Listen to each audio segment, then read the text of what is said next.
What's going on, everyone? Welcome to the Cleveland Pulse YouTube channel. I am your host, Justin Harold, and with me, as always, my co-host, Jeff Santa. Today is a hangover Monday, coming off of your Browns loss to the Steelers 10-15, dropping your Browns to 4-4 and last into the 4-4 and last in the division. Pittsburgh Steelers 4-3, and assuredly something that has been a disappointing season as of so far, and most definitely a disappointing game yesterday. So with that being said, Jeff, how are you doing today? You know what? It's bad. And so I got very, very harsh feelings about this game. Do you want me to tell you what I think we should do? Or do you want me to tell you what I think we're gonna do? Well, I also kind of wanted to take a different approach to this in the sense of I don't think there's a lot to talk about in this game other than the Browns are just disappointing. It's truly there's no really good or bad to talk about.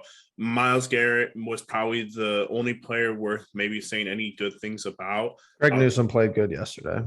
Yeah, Greg Newsome occasionally let up some passes though, but Myles Garrett and Greg were probably the only people that were worth saying any praises about. And then outside of that, it was just a bad game. So I thought, there was more to talk about in the exterior than the interior of this game. So, well, I don't know. There's a lot in both. And we have the trade deadline tomorrow. And you already see teams like the Rams super aggressive moving for Von Miller. Yeah. They don't have a draft pick for the next 3 years, but they probably have one of the best rosters in the league. So, yep.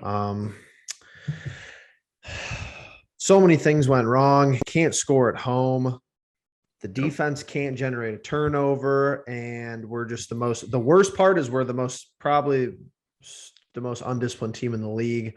I don't know how we've given up 300 and some yards of penalties. We basically have given teams, that's basically an offensive, that's like 1 week of offense, in between 300 and 400 yards. You're not going to win like that. And especially when you're not, getting extra possessions, not generating turnovers either. Yeah, it was something that last year we were really good about. And, granted, I think our defenses it's so weird. I mean, we're good on certain downs, and statistically we were coming into this game, we were good on certain downs, and we were a little bit more stout in certain areas, but, not generating the turnovers has been the biggest plague of this season so far for this defense. And I think what the general overall feeling for me with this team, not just the defense, is there's way too many talented players on this team for how mediocre, how poorly we are playing right now. And a lot of, you pay guys this offseason that haven't played as well as they should have, and you've been paying guys that you traded for in the past and have been trying to make work for a while now, that are, in the most crucial of times, not performing for you. And it's just been a huge experiment that this season has, and like Jeff has said in multiple videos, we're no longer playing, the Dallas Cowboys, the Eagles, the Washington football team, and the Giants. We actually have a tough schedule, and we are playing competent teams for the most part. And, against those competent teams, we're 0-4. So That's just how I feel about it as of right now. When you look at the big picture, because I say we don't generate turnovers, but the defense was not the issue yesterday. No, it really was not, especially and I'm not here to make excuses about injuries, but you're down 2 starting linebackers, 100%. You're down Joke and Jacob Phillips. I don't care. Taki and Malcolm Smith, Malcolm Smith might be a starter, but Mac Wilson and Taki are not starters if everyone's healthy. They're really just not. You're down Denzel Ward. We got a bunch of new guys. Here's the thing. Here's what Andrew Berry should do. And we didn't see him do anything at the trade deadline last year. So don't get your hopes up, because he's, for how much praise I give the guy, I guess he has to do more, or I don't know, but we're recording this at 1:00. Ronnie Harrison should be cut. I don't care. No one's wake up if you disagree with me. I don't care if John Johnson next stinger. Bring somebody else up. Bring Javante Moffett and get him starting time. Ronnie Harrison has done nothing for us all year besides play dumb, get kicked out in the Chiefs game, didn't even play because of concussion protocol. And yesterday, his highlight is pushing Najee Harris out of bounds and then going to the sideline and smiling about it.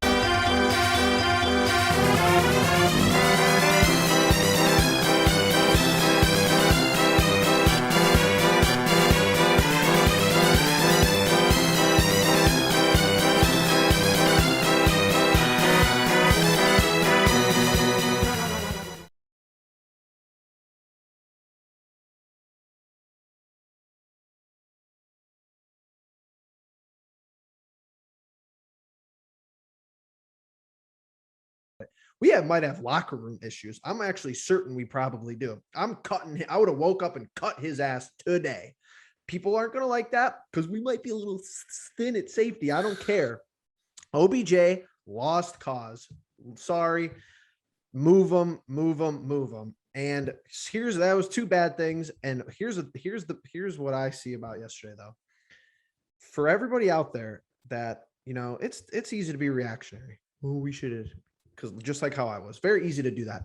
But if you're reactionary about Jarvis Landry, I hate to break it to you. Jarvis Landry was the most influential change that this franchise has seen since we got him, since Jarvis Landry arrived. Sorry to everyone out there that loves Baker Mayfield. Acquiring Jarvis Landry was more important than drafting Baker.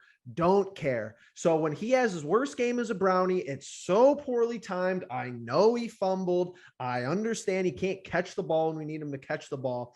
But if you're like, we need to move from Jarvis, we need to hopefully he retires. That is just so foolish. Yeah, that's foolish. And listen, Jarvis isn't without criticisms, but he's definitely not the sole reason things are going poorly for the Browns. And you're exactly right. He was around the same time that Baker came in, and those two, I think, in compound and Nick Chubb and Denzel Ward, I think were in compound for trying to start getting this team on the right track.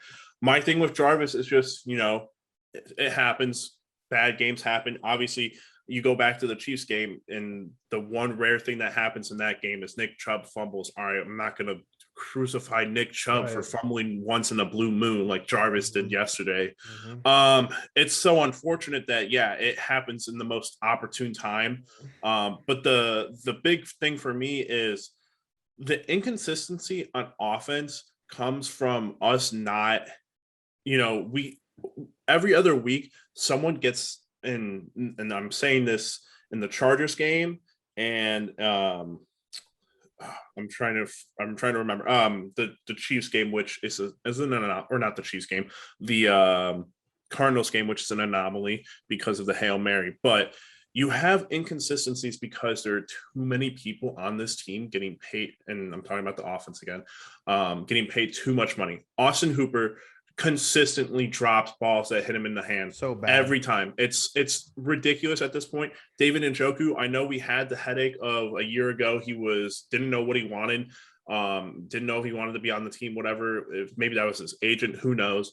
He plays phenomenal. He's easily been probably one of the best bright spots on this team this year. And Donovan Peoples-Jones, who Jeff has advocated for, needs to get more targets and everything. It's just behind OBJ and obviously other guys. And at this point, I'm a huge Rashard Higgins fan, but he can't continue to make mistakes like he has in the past couple of games. It's just astounding to me that there is not one player that is consistently going to do well for you. And maybe it is Jarvis Landry because he got 10 targets, which, is something that we don't even give Odell. And I'm on the same page with you. I wanted Odell to do just as well as anyone else would. And I'm sure you wanted him to do well. But at this point, there's no longer a point to trying to force this connection, this marriage to ever happen because it's not happening. And we have a day left and we've already seen one big move.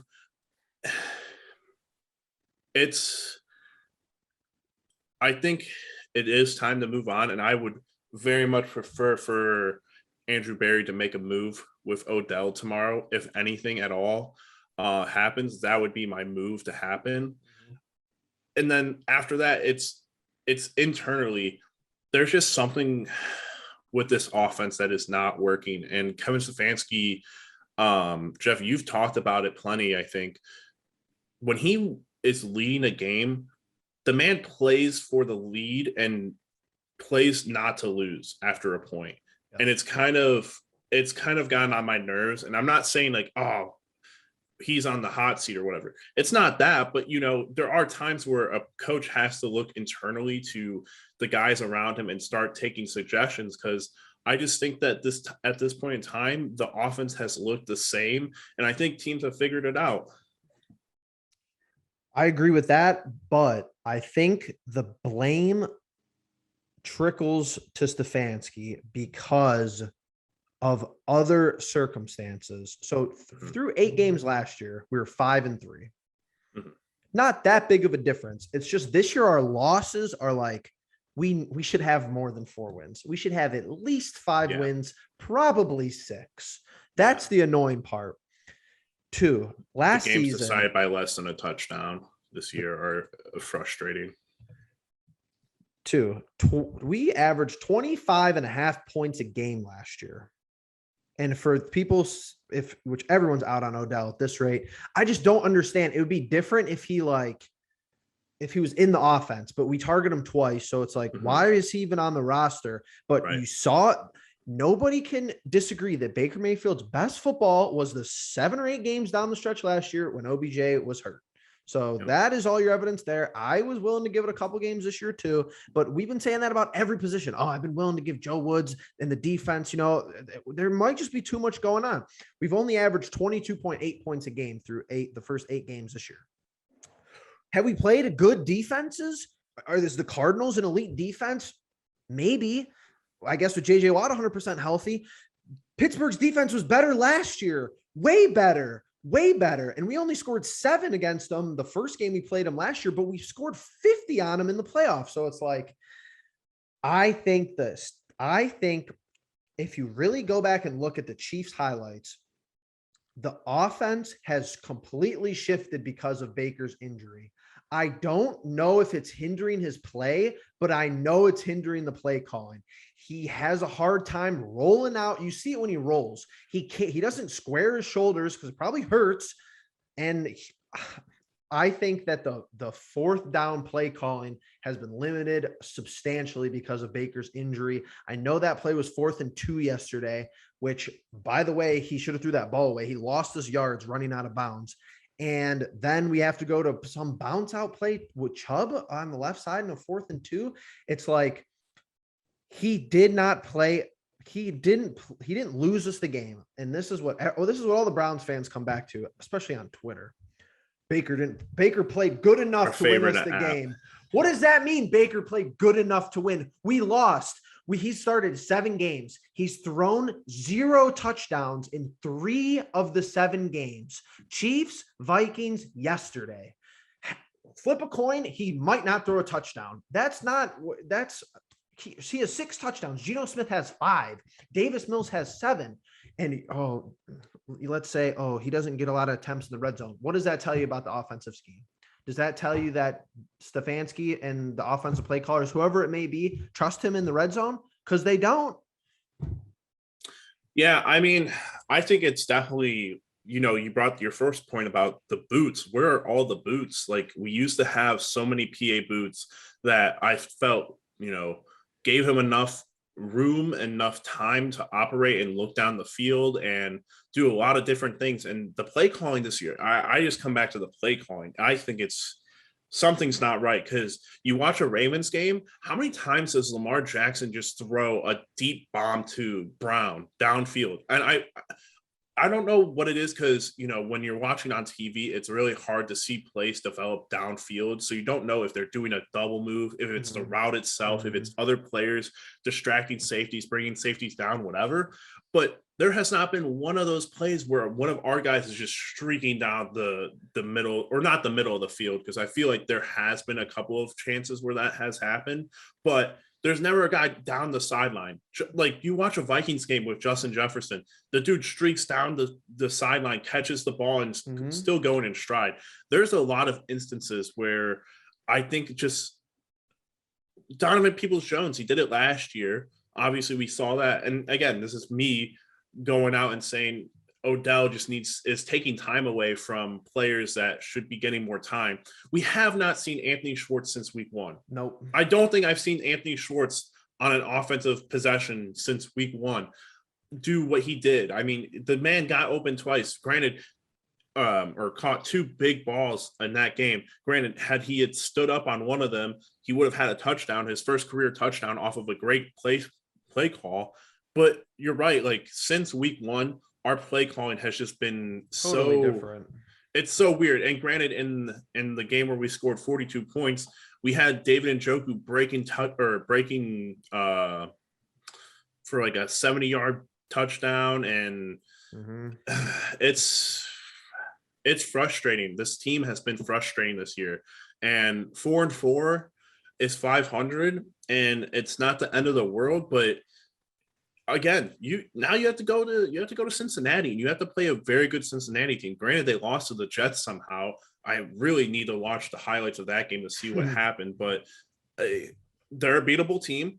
So were the Steelers, though, and your game against the Steelers will not be the Bengals. You'll probably get run over by the Bengals if you play the way you did.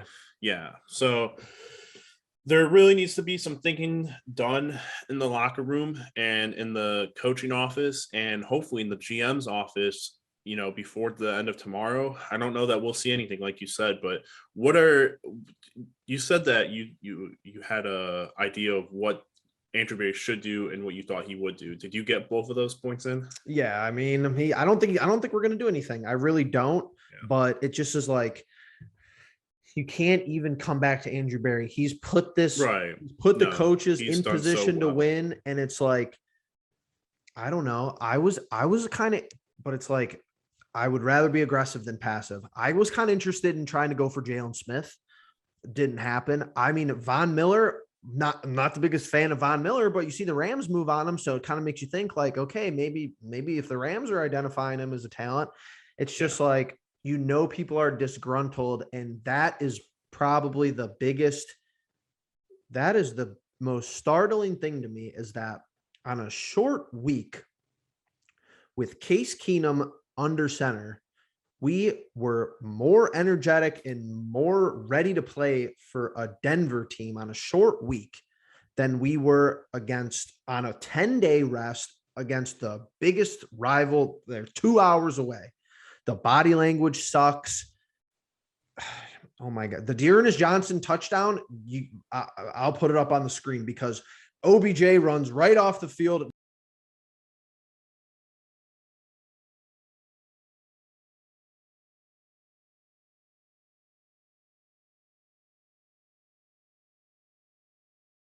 Nobody even goes up to him. It's embarrassing. It really is getting embarrassing. I don't know what's going on. And you hear some of our guys say stuff like in the press conferences, like Malik Jackson a couple of weeks ago. He was like, so some people, he was insinuating some people aren't maybe thinking about football enough on the team. So it's like, where did this come from? This was never an issue last season. I don't know. Yeah, it's an anomaly as of right now for this team. They need to figure it out, and like you always say, they need to wake up, because the season's not over by any means of the stretch. But the spiraling could continue if you don't wake up and you don't play good against these Bengals teams. So, Jeff, you got anything else before we call this one quits? Nope, I'm gonna have to look at the highlights, look at the film, and figure it out, because we can't keep saying the same thing every week and then playing bad football. Absolutely. I agree 1,000%. So with that being said, if you guys made it all the way through this, thank you for watching. Please make sure you subscribe, hit the bell notification, leave a like, leave a comment. What do you guys think is wrong with this team right now? We really like to hear what you guys think in terms of that. And we'll see you in the next one. Peace.